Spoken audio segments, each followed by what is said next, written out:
I bet you guys are going to be like, where's Crystal? Where has she been? She had red hair last time we saw her, and now she doesn't. And it was a whirlwind of a couple of months. And I feel a little bad that I haven't uploaded. And I didn't upload because I went through a massive ascension that I was not anticipating. I feel like you never really expect it or understand it till the phase is over. So we're going to talk about it today. Reached out to me. They're called Dark Moon Apothecary, and they wanted to send me a bunch of free candles. This isn't sponsored. I will have a code with them, but I don't have it yet. This is called Haunted Graveyard, and it has a graveyard. So cute, and it smells like Hades. If anybody knows, you know that my ideal partner is Hades, and yeah, it's very dark and like mysterious. It's my favorite one. They also sent me the pumpkin patch. It looks like a pumpkin patch, and it smells like pumpkins and vanilla. It's so good. And then they sent me candy corn. All soy candles, and I really only use soy candles. Oh, and merch, look. I found a new company to do merch. It's Fourth Wall, so that's all at crystalleandra.me. So what happened to the red hair? That's probably the most obvious question. I had planned on having red hair for the next few years, if I'm being honest. I had no intentions of getting rid of it. And like the first week of July, I think, I started having dreams from my spirit team telling me that I was probably going to go back blonde. And I thought I was mad. I was really mad. In the dreams, I was like, there's no way I'm going back blonde. Like, it took me so much to get red. Also, P.S., please don't go red to blonde unless you're a cosmetologist, because you can destroy your hair. That's partially why I didn't film, is that washing the red out turned my hair like it was first neon orange. And I did this thing on TikTok. People say you mix, what is it, like Dawn dish soap mixed with baking soda and vitamin C packet. And that did help, but it just took a minute to get back to white blonde hair. So what I didn't realize had happened. Once again, when you go through upgrades and you go through ascension, sometimes you don't know exactly what's happening until you're on the other side. I did not know that the red hair was my Phoenix Rising moment. Did a light just go off? I feel like a light just went off. So the Phoenix Rising moment, when you've walked the dark night of the soul, or you've walked the underworld, and what that sort of means is you've faced all of your demons. You have sort of pulled every single demon out of the closet, and you make them bow to you. The Phoenix Rising moment is the last one. It's your sort of last transformation. It's your final form. And it's where you have undergone the trauma. So like for me, it was my parents' death. We've all had other traumas in our life. So I think when you start healing, you just kind of start pulling out every single demon out of the closet, which is what I did. I mean, you don't have to, but it's kind of like, when you're healing, why wouldn't I just heal those different aspects of myself? And I've even talked about that. Like the last phase I went through, which was probably like this past January till about March, I was healing trauma that had been inflicted by my parents. Like I had told you guys, I use Persephone. I really identify with and as Persephone. My parents had painted this picture of me to everyone of, I'm this good, perfect little girl. She's the goddess of spring. She never does anything wrong. She wouldn't get a tattoo. Meanwhile, I was hiding piercings from them all over my body because I didn't want them to know I was dark. My mom was like, oh God, you're a public figure and you've been on TV, and like, don't go too goth. People are going to judge you, So I had to heal all of that. I had to heal those aspects to become this final version of myself. And that's hard. I'm going to put a trigger warning on this video. So if anyone watching anything I say doesn't trigger you, okay? It is hard to heal aspects of yourself that have been inflicted or damaged from like my parents who are dead. And the reason that's hard is because you cannot communicate with them. You cannot go to them and say, hey, you hurt me. You messed me up a little bit. And this is how, this is why. Like, you told everyone I was this perfect image, but what if that wasn't me? Yes, I was a straight A student. Yes, I was a good kid. Yes, I didn't get involved in criminal activity. But I wasn't this goddess of spring. I was always the queen of the underworld. I've always been into spooky, paranormal, dark, goth. Always. Alternative, always. And it goes back to my friend Derek when he committed suicide when I was 13. I changed at 13. A lot of things changed. And I know I've talked about this with you guys on the channel, for those of you that have been with me on this healing journey. But, you know, when Derek died, it was really tragic. And I was 13, I didn't understand death, and I couldn't figure out where he went. Where do you go when you die? And that triggered my fascination.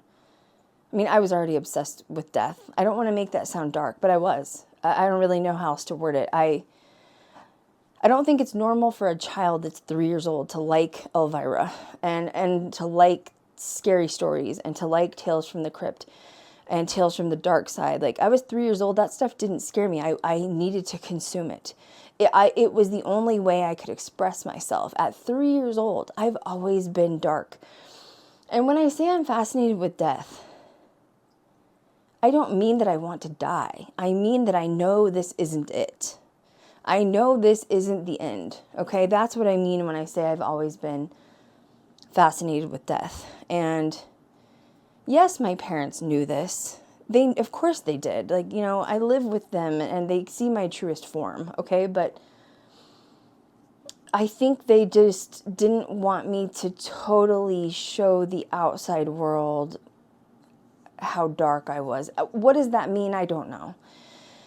I don't know what that means. But I had to heal that. And I had to say to myself the last few months, am I ready to express my truest form of myself? Am I ready to express myself as queen of the underworld? Like, I can be equal parts light and dark. I can be light and also be fully merged with my shadow side. I don't have to be ashamed of either side. And that was sort of what I went through. And in May, I had this huge urge to color my hair red. I had no idea at the time that it meant that I was going to be going through my final transformation. And it was weird because the last week of April, my guides kept saying stuff to me like, this is a one-way portal and you're never going to be able to look back. Spirit team kept saying stuff like, this is a one-way portal. When you go through, you're never going to be the same. I had no idea what that meant. I just thought it was some hair color that I was changing. I thought that I was just changing my image and like projecting my final form. And it wasn't that. I told you guys it was so weird when I was coloring my hair red that whole week. It was like I had blisters on my hands. My hands were just beaten. Strange events unfolded for like the first 2 weeks of me having red hair. To me, May was so significant because, like, you know, some of the paranormal community went up in flames, if not all of it. And it burned away any remnants I had of reconciling with old friends in the celebrity industry. It burned away the absolute infinite feeling of wanting to leave Vegas. It burned away the desire to want to go back into the film industry. And it empowered me to find everything I was looking for within myself. I realized everything that I wanted. If I wanted to do the series a certain way, I already have the knowledge. I have everything that I need to go ahead and start that process. And then June happened and more. I had this dream in January, and you know, my guides are very clear with how they communicate. And this dream was me walking down a sidewalk that I lived on as a child. I lived on this street from like 2 years old till I was about 12. And we're walking down the street with my guides, and there's this huge storm off in the distance. It looks like a cyclone. It's this massive like tornado earthquake.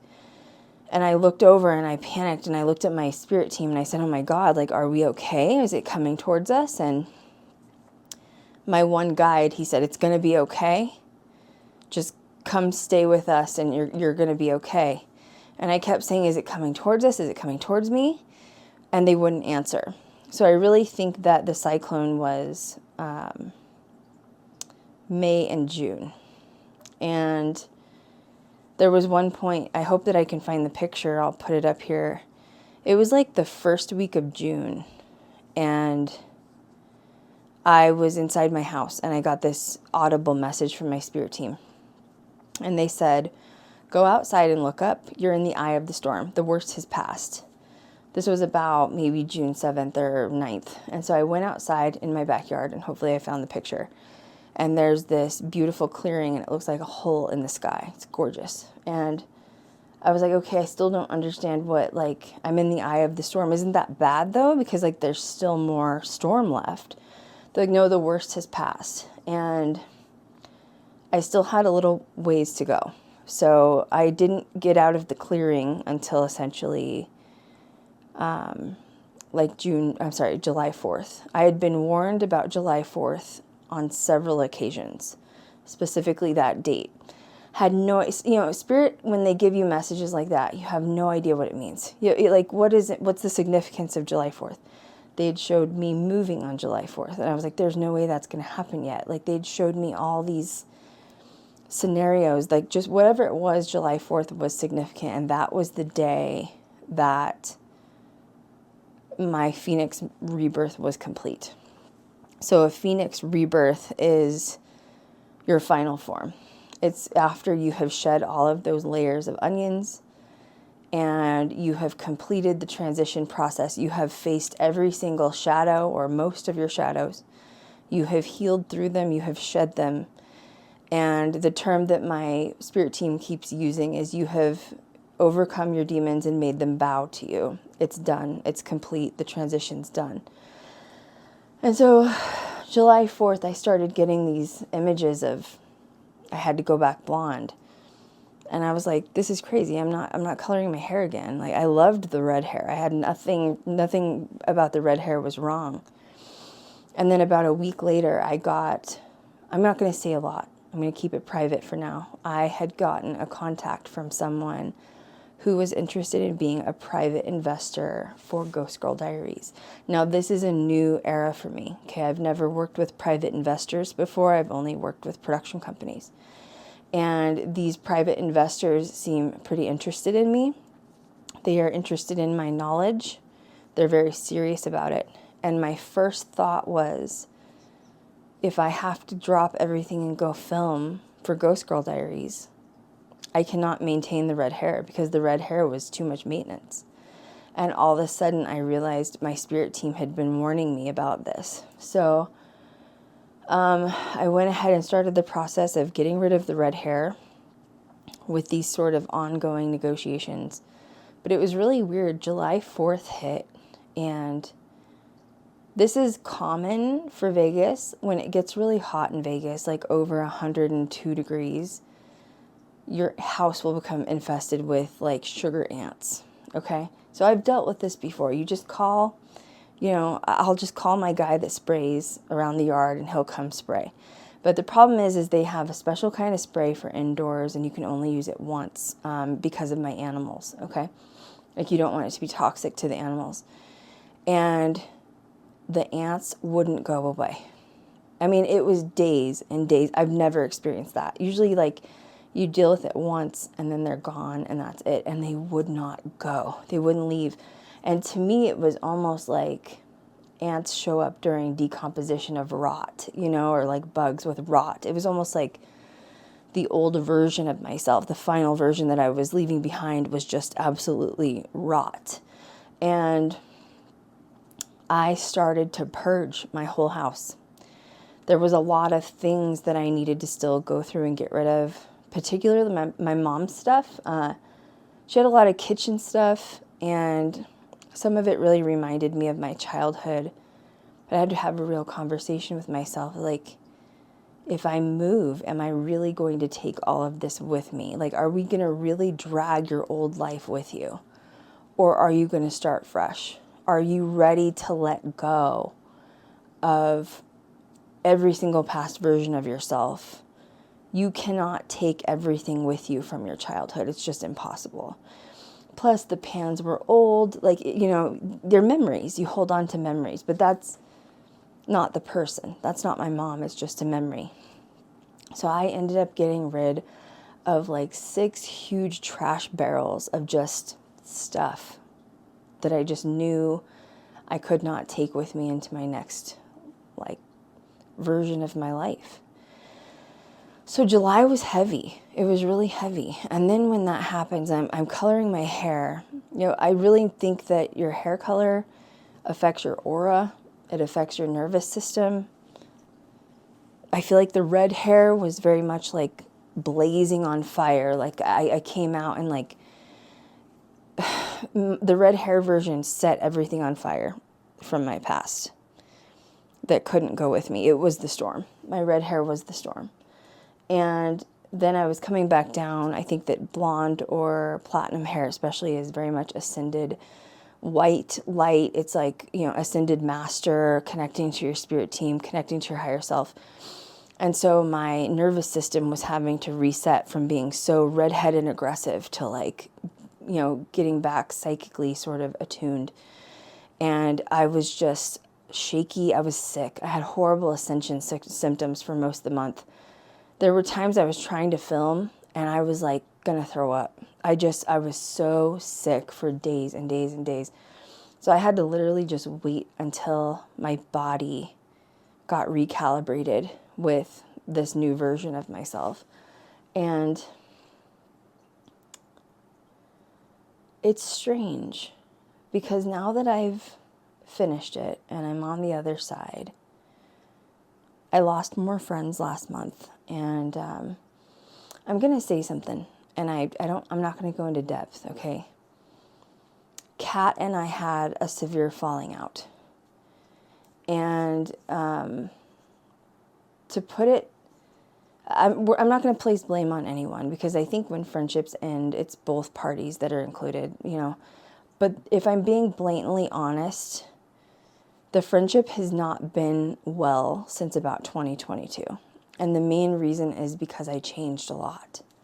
I've changed a lot. I know that you guys have probably visibly seen it from the outside with all the different versions of myself, but like internally and even within my friend groups, I'm very different now.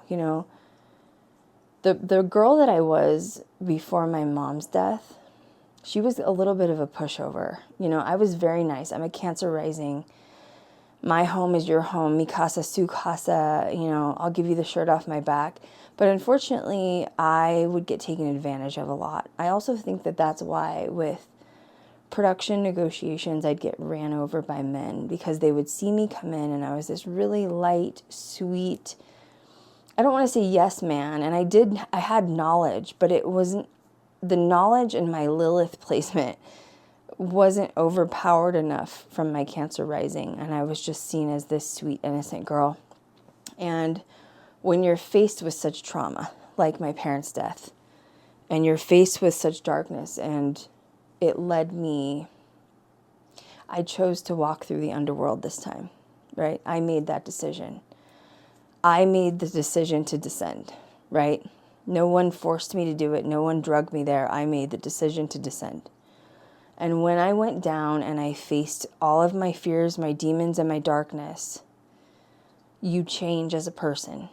And unfortunately, friendships that were from previous to that kind of trauma usually don't last, because you change so significantly. And so Kat and I've had some issues, and that's why she hasn't been on the podcast much in the last 3 years. I mean, prior to these last few uploads, she hasn't been on the podcast in years. I don't know if you guys realize that, but like probably 2021, 2022, probably more 2021 was the last time she was consistently on the podcast. And the reason is that when you walk through the underworld, you do it alone and isolated, and a lot of people don't understand what you go through. Not everyone on this earth chooses to heal. And when you heal, you change. You shed old versions and old identities of yourself.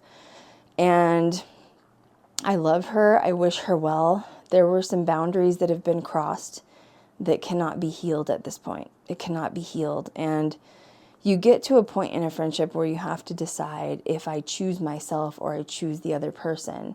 And I'm no longer the sweet and innocent Cancer rising. I have totally, I've invoked obsidian boundaries. And if people don't respect them, then I don't really want you in my life, especially if it's a boundary that has been disrespected over and over and over. I've given you warning. I've asked you to stop. I've asked you to please not do that. And if a boundary is repeatedly crossed, I'm going to have to eliminate you from my life. So as much as I love her and I wish her well, please don't ask where she is, because now you know. And I'm sad too, but I'm more excited for the future, and I'm more excited for the future version of myself, because I have cleared all of my trauma and karmic debt at this point. There's nothing holding me back. I feel stronger than I've ever felt in my life. It's an interesting, surreal place you get to after the Phoenix rising moment, because my guides were describing it as such. Like they said, you know, you're burning right now, and it's going to finally just stop, and then you're going to fall to ash, and you're going to cocoon for a few days, and then you're going to just suddenly wake up and you're going to emerge this sort of new person, which I feel like didn't really happen until the blonde hair went back in. Once my hair extensions got back in, it's weird because when before I colored my hair red, that blonde, that girl, that version of me, I kept telling everybody I killed her. Like, I don't like her. I don't like that version of me. Like, she's not someone who represents me. And this version of me, blonde, is very different. I don't know how to describe it, but I feel very strong, very empowered, and just very, very different. And I don't know, there's some really good things coming. I've ended a lot of chapters in my life, which tells me that I'm preparing for the next new chapter. And I know you guys know what I'm talking about as far as manifesting big changes in my life as far as relocation goes.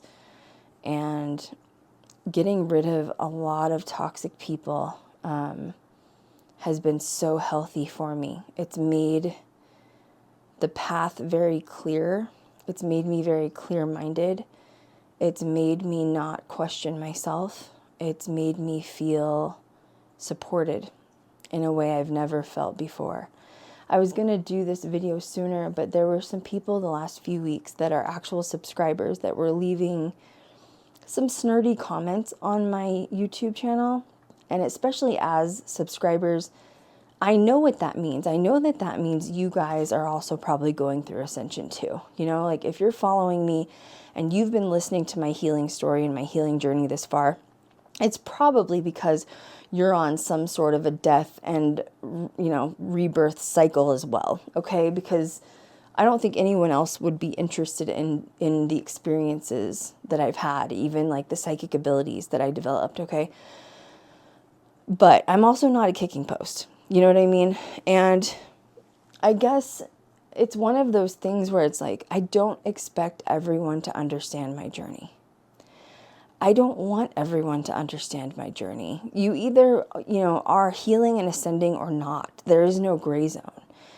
And if you don't want to heal or ascend, that's not the wrong answer either. I respect you, but I really would just hope you would respect me back. I had some people really leaving some nasty comments, and I know they're subscribers. It's so funny too, when people leave nasty messages, they think I don't read them. I see you, I don't need to allow you to be here. I fund this channel, and you can be here or you don't have to be. I'm not forcing anyone to watch. You know what I mean? But to share a healing journey and a death and rebirth and walking through the dark side of the underworld, I am very vulnerable. I'm showing you the most vulnerable parts of my life since my parents died. And the real answer is because I have no shame in it, because nothing darker than that will ever happen to me again, right? My parents' death and the way my mom went, I'll never experience something that dark again. So if my healing journey can help guide you in any way, that's the only reason I'm doing this, right? Is I went through this tragedy and trauma, as we all do, and you're faced with a crossroads. You can either succumb to the trauma and ruin your life, or you can ascend. I had this friend who, she sadly had something similar happen to her mom at the same time. She's from Canada. Her mom died similar to the way my mom did at the hands of someone else. And we bonded at that moment because it's traumatic. It was weird because I kept my head above water and I kept going. And she slipped and she fell. And when you watch someone fall sort of into darkness, and I don't mean walking through leading like I did, I mean slipping and falling, she became homeless. She turned to drugs and alcohol. And I can see how that's possible because I was in a dark place. I mean, I didn't want to live. I didn't think I could make it out of it, you know. She slipped and fell and became homeless. And I was being mirrored. I was being shown from my guides, my spirit team. If you do not keep your head above water and you don't fight through this and fight to walk this journey of healing alone, this is what you will become. I lost contact with her because she started asking me for money, and I knew it was for, substance abuse, and I just couldn't contribute to it. She reached out the other day for the first time in like a year, and I was shocked because I haven't heard from her, and I was really, she'd uploaded something online and it looked like she'd gotten her life together, and I was like, oh, I hope. I want healing for everyone, And the first thing out of her mouth was that she needed money from me to buy baby formula. And she told me that she'd gotten pregnant. She was still homeless in Canada. And so what I did instead was I went online. I found some shelters, some women's shelters. They have programs sort of like Medicare and Medicaid and WIC, and mothers that, have children that are on the street. And I found Facebook groups, and I sent her all this information to help her. And I said, they can get you in a place so you're not on the street. And she became very hostile with me. She didn't want that answer. She didn't want resolve. She wanted money. So she kind of told me off, told me to pack sand, and then said she'd never speak to me again. But once again, I hadn't heard from her in a year or more. So for the first thing out of her mouth to be, I need money, I wasn't going to do that anyways. My point of this is, if I didn't make it, that's what my life could have become. And once again, I hope she makes it out of this, because if she does, it'll be her, it'll be the best story of survival that she's ever had, of like how I got out of the depths after trauma and tragedy. But I was once again seeing a mirror of what could have been in my own circumstance of healing's painful. It sucked. Trying to figure out how to navigate through the underworld in the dark. And what I mean by that is, how do you heal through something there are no books for? You know what I mean? Like my mom's death, she was killed. You can't just Google a book, like, how do you heal from someone dying at the hands of someone else? That doesn't exist. I've met so many people, too, that have crossed my path where they've had family members die. I mean, even for me, like, Christian died. He was killed, which shocked me to my soul. That was why I left Colorado. I don't know if I've ever told you guys that. You know, Christian and I met when I think we were 12 or 13 years old. We were together till about 15 or 16, and then broke up, got back together at 19, 20, 21, like on and off through our 20s. I loved that man. We were soulmates, you know, like, I think that after we grew up, whatever that means, we would have ended up together. I think that we just needed to experience life. That's why we would always come apart and come back. And I'm not talking like false twin flame crap and like toxicity. He would have never hurt me. He would have never, and I would have never hurt him. It was pure divine counterpart love. And when he died and he was shot, my whole world fell apart. I had just moved back to Colorado. That was one of the first times I had moved back from California from doing production. And I literally remember I got the phone call from one of our friends, mutual friends, saying that Christian had died. And I went into shock. Now, here's the funny part. At the time, I was married. But it's odd because like when you have a connection like that with someone, you just always think that's going to be who you'll end up with somehow, some way, even if it doesn't make sense. And my first thought to myself was, I cannot breathe the air in Colorado without Christian. I have to leave Colorado immediately. I was gone. Let's see, Christian died in June. I left by August, June, July, August. 3 months, I was out of there. 90 days, I had found a house. Well, we tried to buy a house in LA and couldn't find one. We ended up in Vegas, but I was like, I'm never going back to Colorado because of Christian. So also learning that tragedy and trauma, experiencing that loss of love, losing a lover, losing the one that you think you're going to end up with and they die. Also tragedy. There's no way to Google that. How do you heal from that? I realized with my mom's death, I had never healed from Christian. So I had to walk through that. Walking through the dark night of the soul in the underworld and healing everything you've been through on the dark side. There is no book. You have to figure it out for yourself.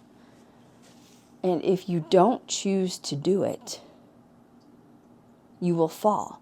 I met these people who've had lovers, family, friends die in tragic ways. And they're mean. They're so cold. Horrible, horrible people. Oh yeah, they're dead, who cares? Like very crusty on the outside, no empathy. And that's because they've had to create this outer shell to protect themselves, right? The trauma they've experienced is so bad. They didn't know how to cope with it. They didn't want to face their biggest fear. So they put on this protective layer and they became this crusty, mean, angry human. I didn't want that either. I would not become that. There was no way. You go through phases of it, though. I'm not going to lie. There were times through my dark night of the soul that I was a bit cynical with what I had experienced and what I was healing through, but it didn't last long. I just knew that I had to figure out how to human again. But when you go through those phases and you keep shedding layers like a snake, you just keep shedding versions of yourself that no longer exist. And it feels like it's never ending.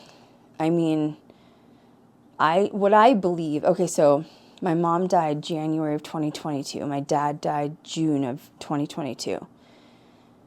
And it was like the 3rd or 4th week of June is when I descended down to the underworld. That was when I started my dark night of the soul. And it took me until May of 2025 to get out of it. Do not compare timelines because I don't know if it exists. I mean, if you're choosing to heal, like that's the biggest question I have from so many people. I've been healing for years. You know, how long does it take? I don't think there's a general timeline, guys. I think it's up to you on your healing journey. You can't force it. There were times I was trying to force healing so bad. I was like, God, I just shed another layer. I'm so sick of this. Just let me be done. I wish it was that easy. When you're done, you're done. My spirit team, it's so weird though, like they're very my spirit team communicates, like they're very clear. But when I colored my hair red, I had no idea that was my phoenix rising. And it's obvious, right? Couldn't have been more obvious with the red hair ablaze and setting it on fire. Had no idea that was what was happening. Had no idea. I thought that was my final form. I thought the red hair was my final form. No, it wasn't. And if you remember back, I kept saying I had been thinking about coloring my hair for a year. So that means I had been prepping for my Phoenix rising moment for an entire year and still hadn't pulled the trigger because I didn't think it was the right time. And then when I went to color my hair, my spirit team's like, siren, sound the alarm, just so you know. One-way portal, you're not coming back the same after this. What does that mean? I don't know. How do I feel now that I'm through it? Well, I went through this massive purge, and you go through this integration phase. The integration phase is like, okay, now the Phoenix rising moment's over. You've burned the last bit off. It's odd because the last few weeks I've been walking around, I'm so used to healing and self-help and shadow work. I'm not going to say I'm perfect. I'm not going to say it's completely done, but like, I'm not finding anything that I need to work on. And all of a sudden, I start shedding weight. I've had a little bit of weight left to lose. I know I've talked about it. The other day I woke up not doing anything different. I work out Monday through Friday. I do like 20 minutes of like, weightlifting. I do like 20 to 30 minutes of cardio, and then I do like another 10 or 20 minutes of Pilates a day. That's my like favorite routine. I do eat really healthy.